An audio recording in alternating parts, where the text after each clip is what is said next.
Welcome to Chronos Drift.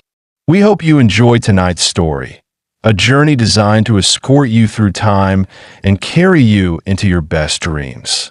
We would love it if you subscribed. Now, take a few deep breaths and settle in. The briefing room was dim, the hollow display cycling through telemetry in slow blue arcs. I stood with my hands behind my back, watching the data shift and reorganize itself. Nothing unusual, nothing unexpected. The door opened behind me. I didn't turn until I heard the footsteps stop at the table. Evelyn Ward set a tablet down between us with her usual precision. Movements economical, efficient, shaped by training rather than temperament. Her uniform was immaculate. Her hair pulled back in a tight knot that left no room for softness. She didn't need to speak for me to know this was an assignment. She tapped the tablet, bringing up the mission file. Temporal disturbance 714. Early 19th century mining settlement. The preliminary scans flickered across the display. Jagged, inconsistent, pulsing in a way that suggested intelligence or at least awareness. Standard containment parameters. Assessment. Stabilization. Neutralization, if required. I'd seen enough anomalies to recognize the pattern. Evelyn didn't offer commentary. She never did. Her expression stayed perfectly neutral, her posture straight, her presence steady and controlled. She communicated more through what she withheld than what she said. A small nod from her carried the weight of a full briefing. She handed me the tablet, or rather, she placed it in my reach with that same clinical precision. The departure window was already scheduled for 0900 tomorrow. The prep time was intentional. She always built in space for analysis, for strategy, for the kind of quiet thinking most agents rushed past. I nodded once in acknowledgement. She didn't wait for anything more. She turned back to her console, already logging the assignment, already moving on to the next task. Most time agents don't know how many lives they've lived. I do. 22 incarnations on Earth alone. More if you count the off-world assignments, but those aren't in the official records. Those are in the other archives. The ones you can only access if you know how to slip between dimensions without leaving a footprint. But this assignment, this one was strictly earthbound. 200 years back. A small mining town. A temporal anomaly deep underground. On paper, it was routine. But the moment I saw the date, something in me tightened. A feeling I couldn't place. A tug behind my ribs that felt like déjà vu sharpened into a blade. I should have ignored it. I should have stayed professional. Instead, I did something reckless. I remote viewed the Hall of Records. Remote viewing isn't a parlor trick. It's a discipline. A razor-thin line between observation and interference. And the Hall of Records, the real one, not the sanitized version they teach in training, is alive. It's not a building. It's a dimension. A vast, endless chamber of shifting light and crystalline structures that hum with the weight of every life ever lived. The air vibrates with memory. The floor isn't solid, it's awareness. And the walls aren't walls, they're timelines. You don't walk through it, you navigate it. And if you're not careful, it notices you. Which is why I followed protocol. Breath slowed to one cycle every 12 seconds, mind blanked to neutral gray, identity signature, suppressed, emotional field flattened, intent masked behind a decoy query. If it senses personal motive, it alerts the watchers. I couldn't risk that. So I acted like a ghost. My file appeared as a suspended sphere of light, pale gold, pulsing softly. I scanned through to the year 1871. I felt there was something I needed to know before I traveled back. The sphere dissolved into a moving image, not a document, not text, but a memory film projected in 3 dimensions. And there I was. Not me now, me then. A man with rough hands, tired eyes, and a quiet sadness I recognized instantly, even though I'd never seen this face before. He was sitting at a wooden table in a small stone house, and across from him, her. She wasn't anyone I recognized, not consciously, but the moment she lifted her head, something inside me lurched. A pull, a spark, a warmth I hadn't felt in this lifetime, not once in 54 years. I've watched other people find their person. That spark, that ease, that sense of being known. I've never had it. Not in this life. Not yet. But watching her, watching them, something in me cracked open. She laughed at something he said, something I said, and the sound hit me like a memory I'd forgotten to remember. My throat tightened. I reached toward the image without thinking. The hall reacted. The projection flickered. The air vibrated. The crystalline walls shifted like they were turning to look at me. I forced myself to pull back. I shouldn't have been there. I shouldn't have seen her. I shouldn't have felt what I felt. I arrived early the next day to the Kronos Division building. No portal, no mystical doorway, just steel walls, fluorescent lights, and a low hum of government machinery. I stepped into the time transit chamber, a circular room with a single machine at its center. A coffin-shaped capsule lined with restraints and neural dampeners. The coordinates were already programmed. I strapped in, injected the stabilizing serum into my arm, bitter cold spreading through my veins. Closed my eyes. The machine hummed and the world dissolved around me. I awoke on my back in a bed of pine needles, staring up at a canopy of tall trees. The air was crisp. A faint metallic tang lingered on my tongue, a side effect of the serum. I sat up, alert, strong, senses heightened. The stabilizer on my wrist blinked green. Temporal alignment successful. I reached for the pack beside me, standard issue for period infiltration, and pulled out the clothing. Rough spun trousers, a linen shirt, a wool coat. All era appropriate. I changed quickly, sealing my modern gear inside the pack. Then I cloaked the time machine. The device shimmered, bent light around itself, and vanished into the forest floor. Only a faint distortion in the air marked its presence. I rehearsed my cover story under my breath. Peter Hale, carpenter, traveling for work, passing through. Simple, believable, forgettable.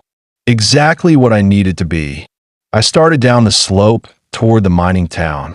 Lanterns flickered in the distance. The rhythmic clang of pickaxes echoed through the valley.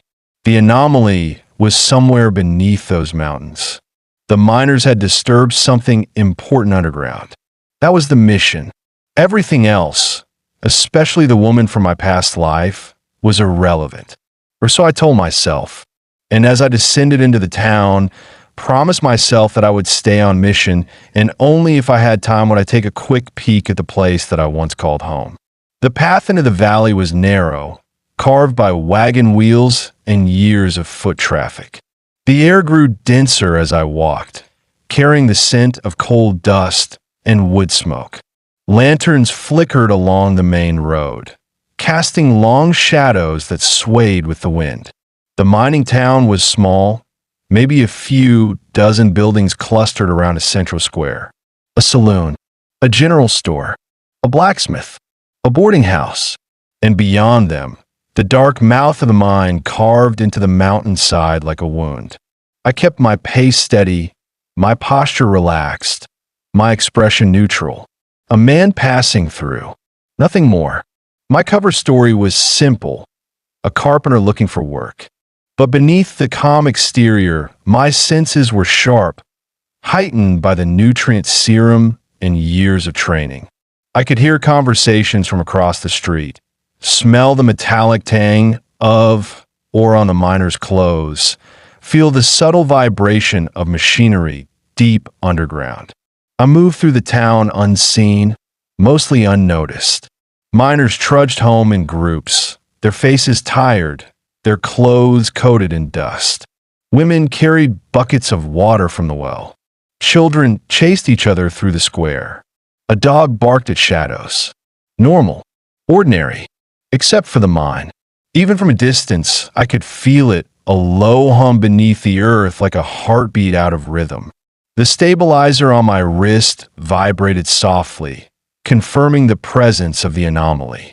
Whatever the miners had disturbed, it was active. I needed a place to stay, somewhere to blend in, somewhere to listen. The boarding house was a two-story structure with a wraparound porch and a sign that creaked in the wind. Warm light spilled from the windows, and the smell of stew drifted into the street. The interior was simple: wooden floors, a long dining table, a staircase leading to the rooms above. A woman in her 40s looked up from behind the counter. "Evening. Looking for a room?" "Yes, ma'am," I said. "Just for a few nights. $2 a night. Supper's extra." I paid in period-appropriate currency. The agency always provided enough to blend in, and she handed me a key. "Room 3. Supper's stew tonight. Help yourself." I thanked her and headed upstairs. The room was small but clean: a bed, a wash basin, a small window overlooking the town. I set my pack down and sat on the edge of the bed, listening.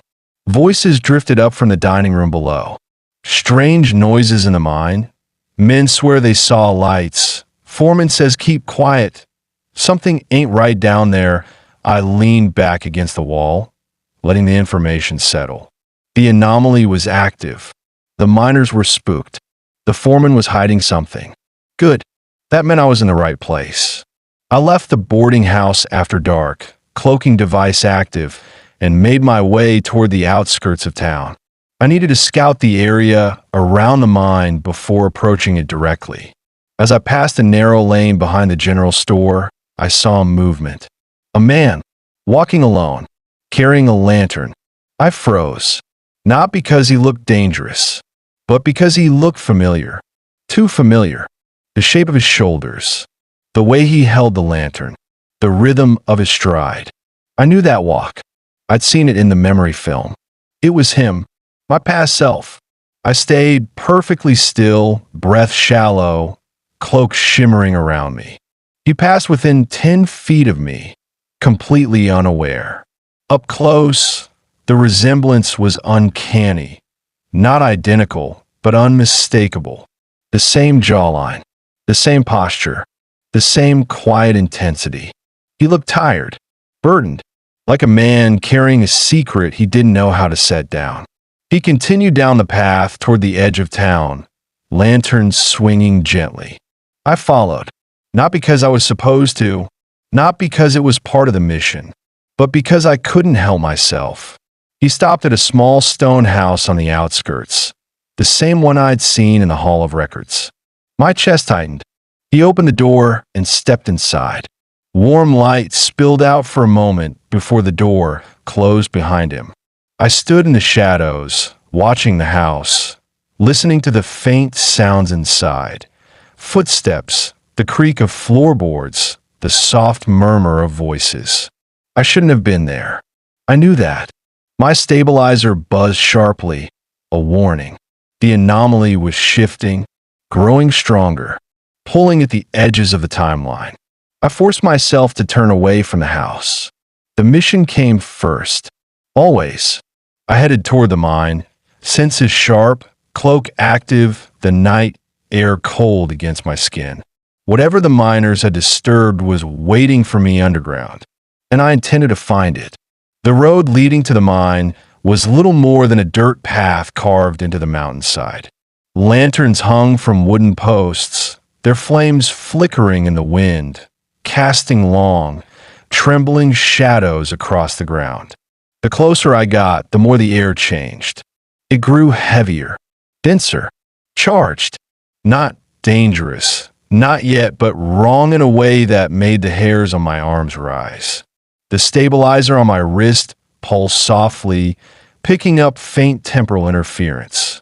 Not enough to trigger an alert, just enough to whisper that something was stirring beneath the earth. I kept walking, The night was quiet except for the distant clang of metal on stone and the low rumble of machinery deep underground. The miners worked late, too late for a town this small. The foreman's office sat at the edge of the mining site, a squat wooden structure with a single lantern burning in the window. I approached slowly, cloak device active, and peered inside. The foreman sat at his desk, hunched over a stack of papers.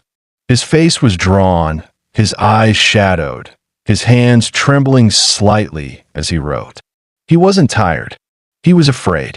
A man doesn't grip a pen like that unless he's trying to keep his hands from shaking.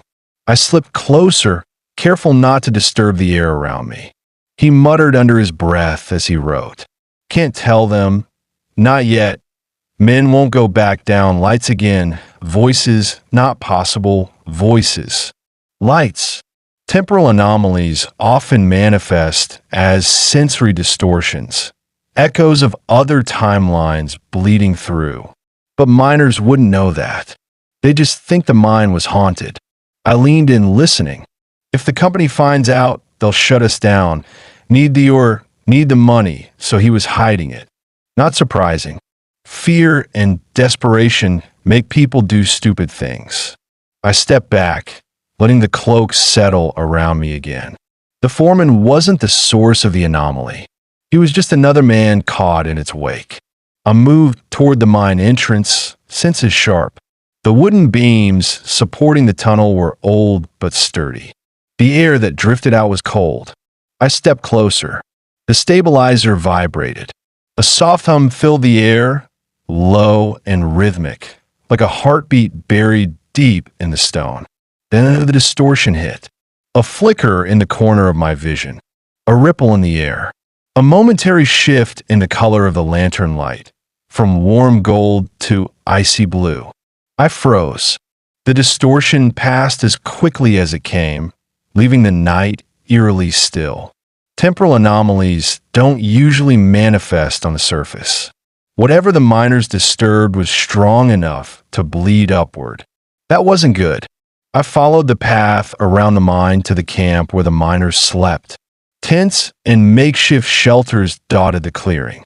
A few men sat around a fire, speaking in low voices. I stayed cloaked, listening from the shadows. Saw it again tonight. You're imagining things. I know what I saw, Tom. A light, moving, like it was alive. Don't talk like that. And the voices like someone whispering in the dark. The man's voice cracked on the last word. He wasn't lying. He was terrified. Another miner leaned in, lowering his voice. Foreman says keep quiet. Says it's just the wind in the tunnels. The first man shook his head violently. That ain't the wind. Silence settled over the group. Then one of them looked toward the mine entrance, eyes wide. It's angry, he whispered. Whatever's down there, it's angry. A shiver ran through me. Not because of the words, miners are superstitious by nature, but because the stabilizer on my wrist pulsed again. Something was moving underground. I turned away from the camp, intending to circle the mine and find a vantage point for deeper observation. As I approached the mine entrance again, the hum grew louder. The air vibrated. The lantern light flickered. Then I heard it, a sound from deep within the tunnel. Not machinery, not pickaxes, not wind. A voice, soft, distant, impossible. A whisper that didn't belong to any man in this century. My blood ran cold. The anomaly wasn't just active. It was aware. It vibrated through the ground, up my legs, into my bones. Not loud enough to hear with the ears, only with the body. I stepped closer. Something was awake down there. This wasn't going to be a simple containment. I entered the mine. The temperature dropped instantly. The air grew cold and dense. My breath fogged in front of me. Lanterns hung at intervals along the tunnel walls, but their flames flickered erratically, casting jittery shadows that danced across the stone. The hum deepened, a vibration in the chest, a pressure behind the eyes, a faint ringing in the ears. Temporal interference. Not enough to destabilize me, but enough to make the tunnel feel alive. I moved deeper. The walls narrowed. The ceiling dipped. The air thickened. And then I heard it. A whisper. Soft. Distant. Impossible. I froze. The whisper came again. A faint, breathy sound that echoed off the stone. Not words. Not language. Just presence. I scanned the tunnel with my equipment. A faint blue shimmer appeared on the display. A distortion field, shifting and unstable. The anomaly. It was close. I took one step forward. The tunnel warped. Not physically, temporally. The lantern light stretched, bending into long ribbons of gold. The walls rippled like water. The ground beneath my feet softened, then hardened again. A distortion surge. I braced myself, grounding my stance, slowing my breath. The surge intensified. For a moment, the tunnel wasn't a tunnel. It was a corridor of fractured time, overlapping images of different moments flickering in and out of existence. Miners working, miners running, miners screaming, then darkness, then silence. Then the tunnel snapped back into place. I exhaled slowly. A sound drifted from deeper into mine. Not a whisper this time. A footstep. Slow, deliberate, heavy. I pressed myself against the wall, cloak shimmering around me. Another footstep, then another. Something was coming up the tunnel. I held my breath. A figure emerged from the darkness, tall, broad-shouldered, moving with a strange, uneven gait. Its lantern swung at its side, casting erratic shadows across the walls. A miner, or what was left of one. His eyes were vacant, unfocused. His skin was pale, almost gray. His movements were stiff, mechanical. He walked past me without seeing me, his boots dragging slightly across the ground. An echo, a temporal imprint of a man caught in the anomaly's field. Not alive, not dead, just stuck. He continued down the tunnel, disappearing into the night outside. I waited until the sound of his footsteps faded. Then I moved deeper. The tunnel opened into a large chamber supported by thick wooden beams. Tools lay scattered across the ground. Pickaxes, shovels, lanterns. A cart of or sat overturned, its contents spilled across the floor. And in the center of the chamber, a fissure, a jagged crack in the earth, glowing faintly with a pale blue light. The hum was strongest here. I approached slowly, stabilizer raised. The readings spiked. Temporal energy. High concentration. Unstable. The miners had broken into something they shouldn't have. A pocket of compressed time, sealed deep within the mountain. A temporal cyst. Rare. Dangerous. Volatile. If it ruptured, it could tear a hole through the century. I knelt beside it, examining the edges of the fissure. The stone was smooth, almost polished, as if shaped by something other than tools. Something ancient. Something powerful. Something that didn't belong in this timeline. I reached out, letting my hand hover above the glowing crack. The hum intensified. The air vibrated. And then, a voice. Clear. Sharp. Right behind me. Don't touch that. I spun around. The chamber was empty. But the voice had been real. Too real. I scanned the shadows, senses sharp, cloaks shimmering. Nothing. No movement. No heat signatures. The voice still echoed in my ears. Don't touch that. Clear. Sharp. Close. But the chamber was empty. I scanned the shadows again, slower this time, letting my senses stretch into the dark. Nothing moved. Nothing breathed. Nothing existed except the faint blue glow of the fissure and the cold, metallic air. The voice hadn't come from a person. It had come from the fissure. I backed away from the anomaly, step by careful step, keeping my eyes on the shifting light. The hum pulsed in my bones, vibrating through my ribs, my spine, my teeth. The stabilizer on my wrist flickered. Not a warning. Not yet. But close. I needed to get out of the chamber and review the data. I needed a solid plan to shut this thing down. So I headed back to the boarding house to get my head straight. As I was returning to the boarding house, the urge to go back to the house was pulling hard on my resolve. Stronger this time. Tugged behind my ribs. A pressure in my chest. A whisper at the edge of my awareness. The house. The one on the outskirts. The one my past self lived in. I clenched my jaw. Not yet. The mission came first. I forced myself to turn away. Tomorrow, I told myself, if there's time, if the anomaly allows it. I walked back toward the boarding house, the night cold and still around me. The boarding house was quiet when I returned, too quiet for a building full of miners. The kind of quiet that feels intentional, like the walls themselves were holding their breath. I slipped inside and climbed the stairs to my room. The wooden steps creaked under my boots, each sound echoing a little too loudly in the stillness. Room 3 was exactly as I'd left it. I shut the door behind me and leaned against it for a moment, letting the silence settle. The mind had rattled me more than I wanted to admit. Not the danger, not the distortion. It was the voice in the mind. Dominant, intelligent. That wasn't normal. That wasn't random. That wasn't a simple anomaly. Something underground had chosen to confront me. I sat on the edge of the bed and checked the stabilizer. The readings were erratic, spikes of temporal interference, fluctuations in the distortion field, and a faint signature I didn't recognize. Not human, not mechanical, not natural. Something else. Something old. Iran a diagnostic. The stabilizer pulsed once, then displayed a single line of text. Anomaly. Active anomaly. Adaptive anomaly. Aware. I stared at the word for a long moment. I was going to need more information before coming up against this thing. My mind started formulating next steps, but sleep was winning. I lay back on the bed, fully clothed, boots still on, cloak band on my wrist. I didn't intend to sleep. Time agents rarely do on missions, but the nutrient serum had a stabilizing effect on the nervous system. It calmed the body whether you wanted it to or not. My eyes closed. The room faded. I woke before dawn, the room dim and cold. The boarding house creaked around me, with settling footsteps downstairs, the faint clatter of pots in the kitchen.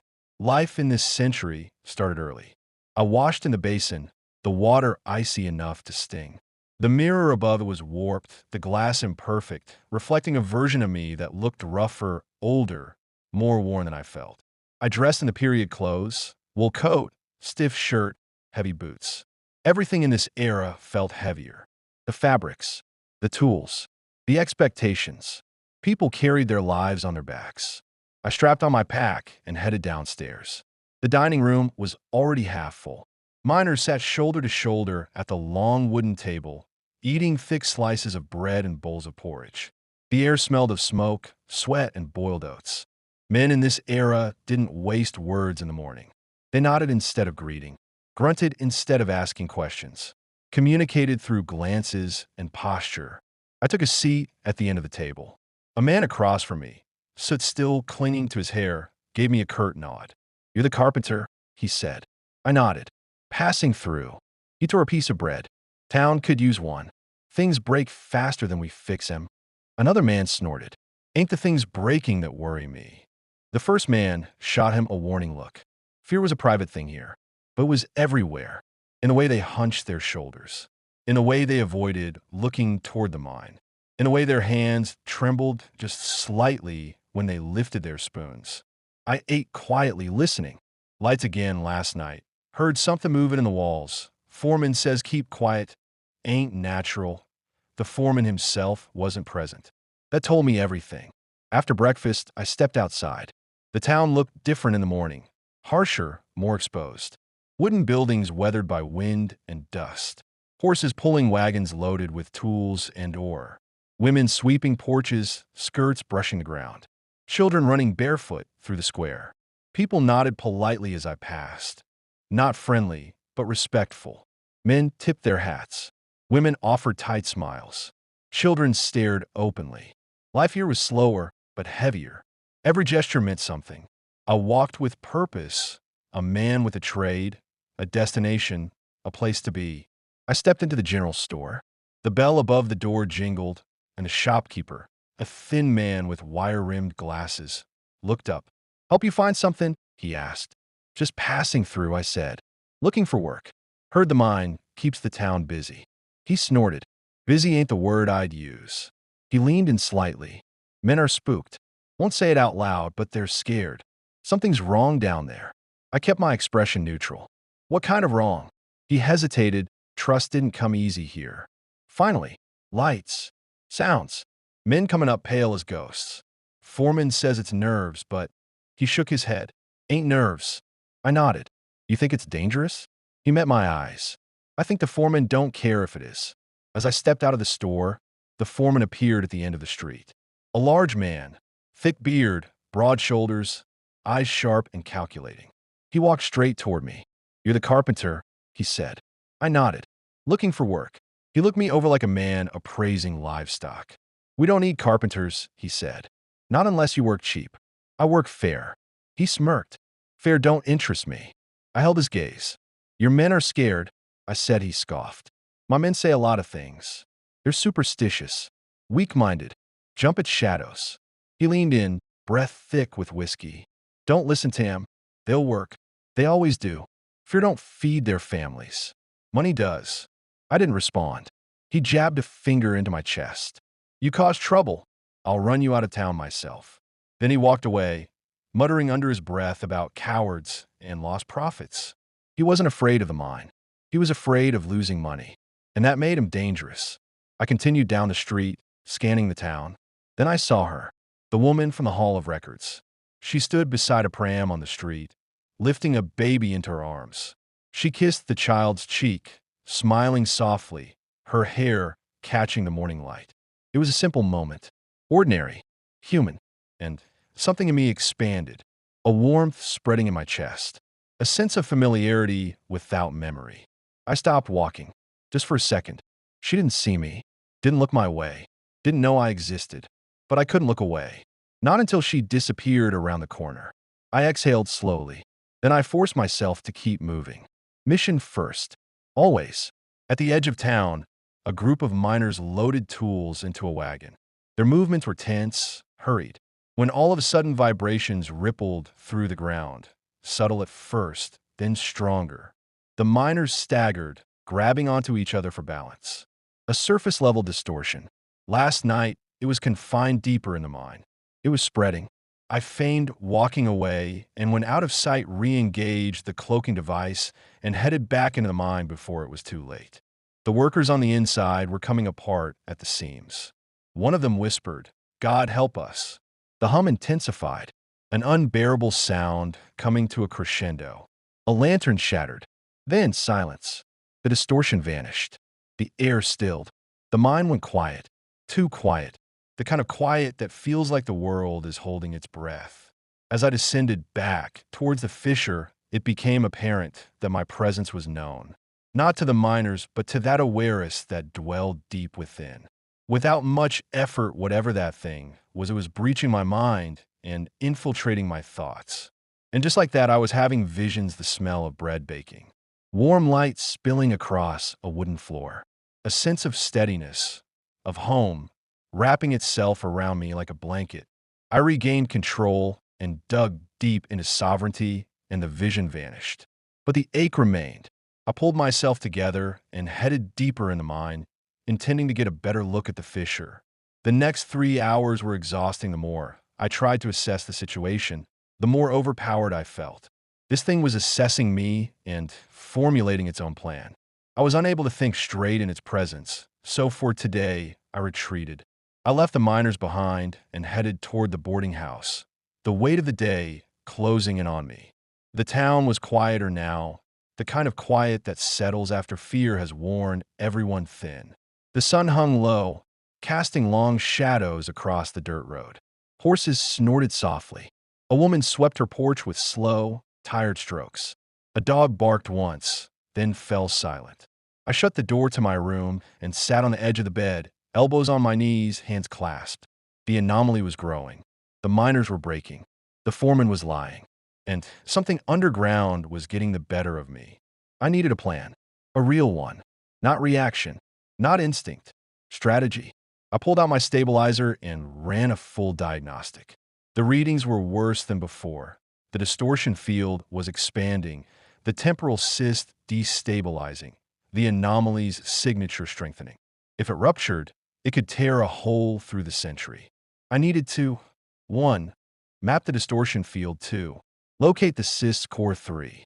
Stabilize the temporal pressure. 4. Seal the fissure from inside the mine, all without triggering another surge. I exhaled slowly. This wasn't going to be clean or safe, but it was possible. I stood, grabbed my pack, and laid out my tools, The stabilizer, the cloaking band, a temporal anchor, a resonance dampener, a collapsible containment coil, all standard issue. All dangerous in the wrong hands. All necessary. I strapped everything into place. Then I waited. Night was safer. The miners would be asleep. The foreman drunk. The town quiet. Midnight. The boarding house was silent. The town dark. I slipped out of my room, cloak active, boots silent on the wooden floor. The stairs creaked once, softly, but no one stirred. Outside, the moon hung low, casting silver light across the valley. The mine loomed in the distance, a dark wound in the mountainside. I moved quickly, keeping to the shadows, senses sharp. The hum was stronger now, faint but constant, vibrating through the ground like a heartbeat. The anomaly was waiting. I reached the edge of the mine, paused, listened. Nothing. I stepped inside the mine, and the darkness swallowed me whole. Everything silent except that insistent mechanical hum emanating from the anomaly. The further I descended, the stronger the vibrations. Not violent, just present. A steady vibration threading through the stone, through the air, through the space between heartbeats. I moved deeper. The tunnel narrowed, the ceiling dipping low enough that I had to duck. The wooden beams creaked softly overhead, old and tired. The stabilizer on my wrist pulsed once, a soft, rhythmic beat. The anomaly was active. Awake. Watching. I reached the first junction and activated the stabilizer's mapping function. A faint blue grid projected outward, scanning the tunnel walls, the floor, the air itself. The readings spiked immediately. Temporal distortion, high. Spatial integrity, unstable. Anomaly signature, increasing. The fissure was deeper in, past the chamber, past the collapsed shaft, past the point where the miners had stopped digging. I followed the readings. The hum grew stronger. The air grew colder. Halfway down the tunnel, the stabilizer flickered. Then the air shifted. A soft ripple, like heat rising off stone, but cold instead of warm. The tunnel walls blurred at the edges, their outlines bending, warping, stretching. A distortion wave. I braced myself, grounding my stance. The wave hit. The lantern light fractured into shards of gold and blue. The ground beneath my feet seemed to tilt, then right itself. The air thickened, as if I were moving through water instead of air. Then, a whisper. Not behind me, not ahead of me. Inside, the distortion itself. Turn back. The voice was layered, multiple tones overlapping, like several versions of the same speaker speaking at once. I didn't turn back. I kept moving. The distortion snapped, the tunnel returning to normal. The fissure glowed brighter now, a pale, pulsing blue that cast long shadows across the stone. I stepped closer. The stabilizer readings spiked violently. Temporal pressure, critical. Stability, failing.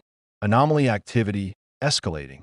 I knelt beside the fissure and set the temporal anchor into the ground.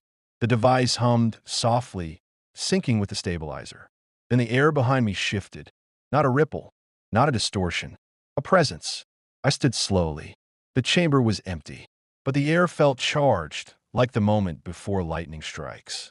Then, a shape formed in the corner of the chamber.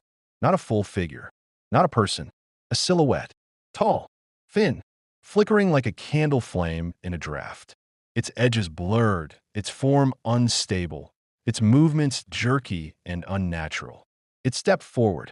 The cloak shimmered around me, but I knew, it could see me. The silhouette tilted its head. Then its face snapped into existence 3 inches from mine. Eyes glaring, silent and predatory. I didn't breathe, didn't blink, didn't move. The face hovered there, impossibly close, its eyes burning with cold intelligence. Then it spoke, not aloud, inside my mind. You do not belong here. The chamber shook. The fissure flared. The silhouette dissolved into a burst of blue light. And the hum roared. The fissure widened, just slightly, but enough to expose something beneath the glowing surface. A structure, not stone, not metal, not natural, something built, something ancient, something humming with power. The stabilizer pulsed violently. This was the core, the heart of the anomaly, the source of everything. I reached for the containment coil. The chamber trembled again. The fissure pulsed. The hum deepened, and the presence returned, not as a silhouette, not as a face, but as a force pressing against the air itself, tightening the space around me, as if the mind were trying to push me out or crush me. I activated the coil. The fissure screamed. The chamber shook, and the world went white. Light, a harsh, white glare behind my eyelids. Then sound, a low, rolling rumble like thunder trapped in stone. Then sensation, cold air on my face, grit under my palms, the metallic taste of ozone. I opened my eyes. The chamber was half collapsed. Dust drifted through the air like smoke. The fissure's glow had dimmed, but the hum was still there. Faint, steady, alive. My stomach dropped. I hadn't succeeded. I pushed myself upright, every muscle stiff, my mind fogged. My equipment flickered weakly. Temporal event. Partial containment anomaly status. Unstable signature. Persistent, not destroyed. Not neutralized. Just wounded. The mind was quiet, but not silent. The hum threaded through the stone, softer than before, but unmistakable. A pulse. A heartbeat. A reminder. I scanned the chamber. The fissure was smaller now, its edges cracked and darkened. But the structure beneath, the ancient, unnatural shape, still pulsed faintly. Still alive. Still aware. I stepped closer. The fissure pulsed once. A warning. Then the air behind me thickened. I turned slowly. Nothing visible. Nothing moving. But the atmosphere tightened. Intimate, invasive, like a hand closing around the back of my neck. Then a flash. Not in front of me. Not around me. Inside me. A woman lying in a bed of rumpled linens, sweat on her brow, a newborn in her arms. Her hair damp. Her smile exhausted and radiant. My hands trembling as I touched the child's cheek for the first time. My voice breaking as I whispered, you did it, love." The overwhelming certainty that she was everything to me. The vision shattered. Another flash. My current apartment. Cold. Sterile. Empty. A half-finished meal on the counter. A mission report glowing on the screen. My reflection in the window. Older, tired, alone. Another. Evelyn. Present-day Evelyn. Standing in the time agency corridor. Turning toward me. Smiling. And the smile, God. The smile was the same as the woman from 200 years ago. Same warmth. Same softness. Same quiet certainty. My breath caught. The face was different. But the smile, the same. I shook my head hard. Mission bleed. Residual imagery. Nothing more. But the anomaly wasn't done. Another flash. A possible future. The mind collapsing with me still inside. My body crushed beneath stone. The timeline rupturing, the valley swallowed in blue light, the town erased, the woman in the house screaming for a husband who never comes home. I staggered, knees buckling. The anomaly wasn't just aware. It was reading me, rifling through my life, my past, my present, my futures, a hall of records of its own, but alive, sentient, hungry. A voice, not sound, but thought, slid through my mind. You are known. The chamber trembled. The fissure flared. The presence pressed closer, intimate and suffocating, like fingers turning the pages of my life with clinical precision. You cannot stop what you do not understand. And beneath that, you will watch. A crack split through the chamber. Then another. The ceiling groaned, dust raining down in thick clouds. A beam snapped, crashing to the ground inches from me. The mind wasn't collapsing naturally. It was collapsing me out of it. I ran. The presence followed. Not as a shape, not as a face, but as a tightening of space, a force hurting me toward the exit. A boulder crashed behind me. Another ahead. I slid under it before it hit the ground, the impact shaking the tunnel like an earthquake. The stabilizer pulsed erratically. The presence whispered again. You're out of time. Moonlight glowed faintly ahead. I sprinted toward it, lungs burning, legs shaking, the tunnel trembling around me. A final distortion wave surged behind me. Violent, twisting the air into a spiral of blue light. Idol before what? The wave slammed into the tunnel walls, collapsing the entrance behind me in a roar of stone and dust. I hit the ground outside, rolling onto my back, gasping. The mine entrance was gone, buried, but the hum was still there. Faint, distant, alive. The anomaly wasn't dead. It was evolving. I sat up slowly, staring at the collapsed entrance. The presence had spared me. Not out of mercy, not out of curiosity, not because I was useful. It wanted me alive so it could hurt me. It had shown me love. It had shown me loss. It had shown me Evelyn's smile. The same smile my wife had given me 200 years ago, just to twist a knife. It wanted to break me before it killed me. The stabilizer flickered again. Signature shift detected source. Surface level proximity. Close surface level. Not underground. Something had moved. Something was waiting. I stood, dusted myself off, and looked toward the town. The pull hit instantly. Not gentle. Not curiosity. This was panic. Sharp. Instinctive. Protective. A surge of fear that didn't belong to the mission. It belonged to the man I had been 200 years ago. The husband. The father. The man who would have thrown himself in front of anything to keep them safe. The house. The one with the woman I didn't know, but somehow remembered. The one the anomaly had shown me in flashes. Birth, devotion, love, tragedy. I wasn't avoiding it. I was running to it. Running to protect the family that had once been mine. The anomaly was pulling me there now. Not by choice. Not by curiosity. But because it wanted me to watch what it could take from me. And I would not let it. I ran. Not like an agent. Like a man whose family, from another lifetime, was in danger. The town shuddered around me. A storage shed collapsed inward with a groan of splintering wood. A brick chimney toppled from a rooftop and shattered on the ground. Dust rose in thick clouds, drifting through the moonlight like smoke. The hum followed me, not from the mine anymore, from the air itself. It vibrated through the ground, through the buildings, through the space between heartbeats. The anomaly was on the surface now, and it was feeding. I reached the house, my house, and pounded on the door with the flat of my hand. Open up. You need to get out. Footsteps. A pause. The door cracked open, and I was staring at myself. Younger. Rougher. Eyes wide with confusion and instinctive fear. He didn't recognize me, but something in him understood the urgency. You need to take your wife and child, I said, voice low and sharp. Now, run to the woods. Buildings are coming down. He didn't argue. He grabbed his wife, her hair loose from sleep, the baby bundled against her chest, and they fled into the night, disappearing into the trees. I watched them go. Relief washed through me. For 1 second, that was all the anomaly needed. The hum spiked. The world tilted. And suddenly, a massive tree cracked in half and fell toward them. My wife screamed. The baby's cry cut off. My past self lunged forward. Too slow. The tree crushed them. I staggered back, choking on air. Then another vision slammed into me. Bodies in the street. Neighbors crushed beneath collapsed roofs. The entire town burning. I grabbed the porch railing, knuckles white. But something was wrong. The ground wasn't shaking.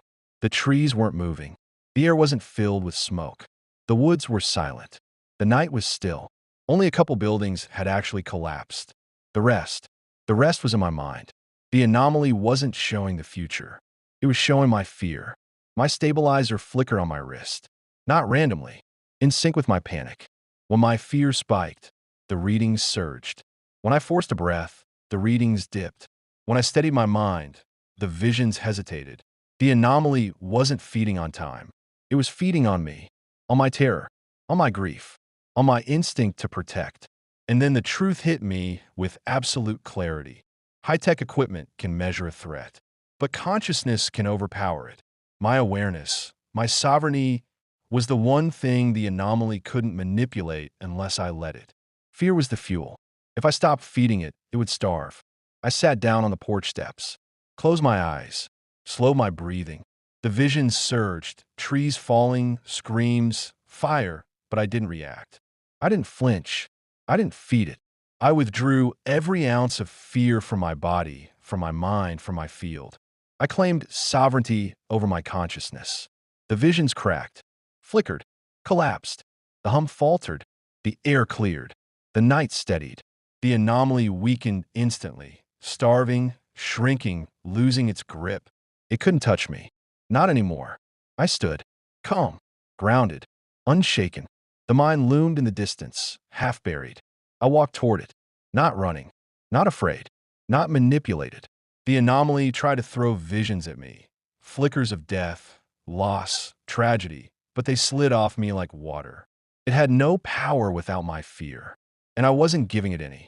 I reached what was left of the entrance and made my way through, stepped over the rubble, and descended into the darkness to finish the job the mine was half buried.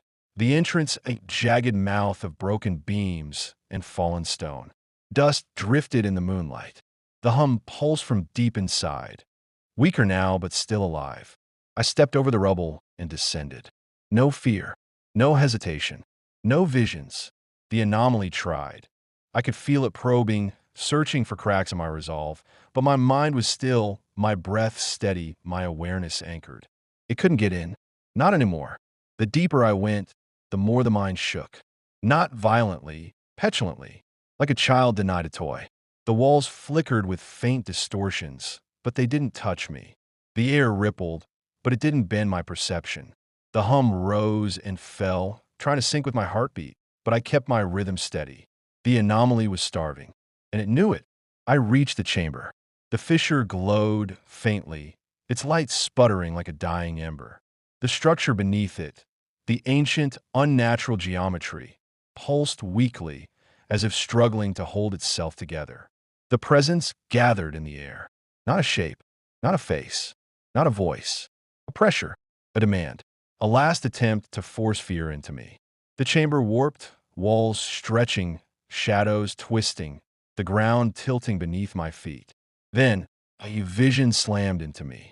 My wife, my child, crushed beneath the tree. But this time, the vision was thin, translucent, like a reflection on water. I didn't react. It shattered instantly. Another vision hit. My past self lying dead in the dirt. It dissolved before it could form fully. The anomaly was desperate. The hum rose to a piercing pitch. The fissure flared.